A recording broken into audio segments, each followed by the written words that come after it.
ओम नमो सिद्धि विनायकाय विघ्नहर्ते नमः। सर्वकार्य सर्वदा सर्वविघ्न विनाशनाय नमः।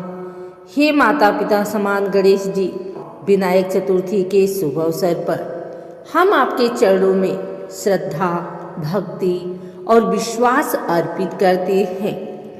हे गणनायक, जैसे आप अपने भक्तों के सभी दुख हर लेते हैं, वैसे ही आज इस कथा श्रवण मात्र से हमारे जीवन के सभी विघ्न, बाधाएं और कष्ट दूर हों।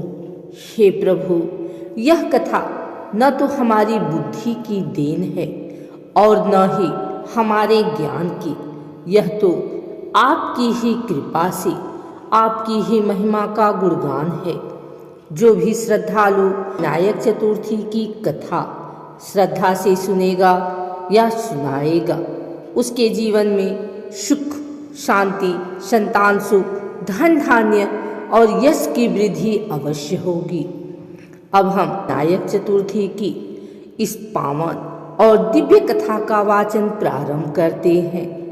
जय श्री गणेश। पौराणिक काल की बात है। चारों ओर शीतल वायु बह रही थी, नदियां निर्मल थी और वातावरण में एक अद्भुत पवित्रता व्याप्त थी। यही वह मास है जिसमें तप, संयम और भक्ति का विशेष महत्व बताया गया है। मास की शुक्ल पक्ष की चतुर्थी तिथि को विनायक चतुर्थी कहा जाता है। यह दिन भगवान श्री गणेश को अत्यंत प्रिय है। शास्त्रों में कहा गया है कि इस मास में किया गया दान, जप और व्रत कई गुना फल देता है।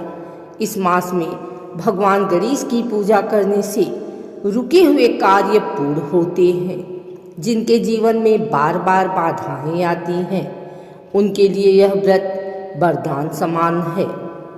एक निर्धन ब्राह्मण की कथा। बहुत समय पहले की बात है। एक नगर में रामनाथ नाम का एक गरीब ब्राह्मण रहता था। वह अत्यंत विद्वान, सत्यवादी और भगवान गणेश का परम भक्त था, लेकिन उसका जीवन कष्टों से भरा था। घर में धन की कमी थी, संतान का अभाव, रोग और चिंता, किए हुए काम बार बार बिगड़ जाना। रामनाथ हर दिन भगवान गणेश की पूजा करता, फिर भी उसकी परेशानियां कम नहीं हो रही थी। एक दिन अत्यंत दुखी होकर उसने भगवान गणेश से कहा, हे विघ्नहर्ता, यदि मेरे पूर्व जन्मों में कोई भूल हुई हो तो कृपया क्षमा करें। मैं आपकी शरण में हूँ, अब आप ही मेरा मार्गदर्शन करें। उस दिन नगर में एक ज्ञानी संत आए। रामनाथ ने उनके चरणों में गिरकर अपनी सारी व्यथा सुनाई। संत मुस्कुराए और बोले, वत्स, तुम्हारे जीवन में जो बाधाएं हैं वे तुम्हारे कर्मों का फल है, किंतु भगवान गणेश दयालु हैं। यदि तुम विनायक चतुर्थी का व्रत विधि विधान से करोगे तो अवश्य तुम्हारे कष्ट दूर होंगे। रामनाथ ने श्रद्धा से पूछा, गुरुदेव, कृपया इस व्रत की विधि और कथा बताइए। संत ने बताया, प्रातः ब्रह्म मुहूर्त में उठकर स्नान करें, स्वच्छ वस्त्र धारण करें, घर के मंदिर में गणेश जी की स्थापना करें, दुर्वा, मोदक, लड्डू अर्पित करें, ओम गं गणपतये नमः मंत्र का 108 बार जप करें। इस कथा का श्रद्धा से श्रवण करें।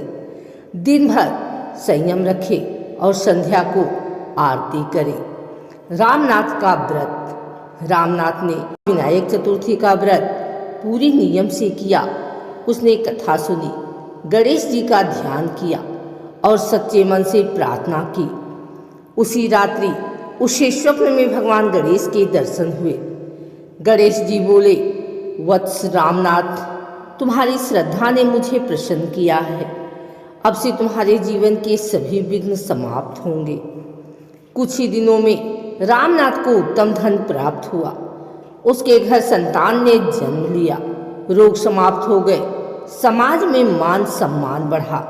रामनाथ ने समझ लिया कि यह विनायक चतुर्थी व्रत का फल है। इसी नगर के राजा भी संतानहीन थे। जब उन्होंने रामनाथ की कथा सुनी तो उन्होंने भी यह व्रत किया। गणेश जी की कृपा से राजा को योग्य पुत्र की प्राप्ति हुई।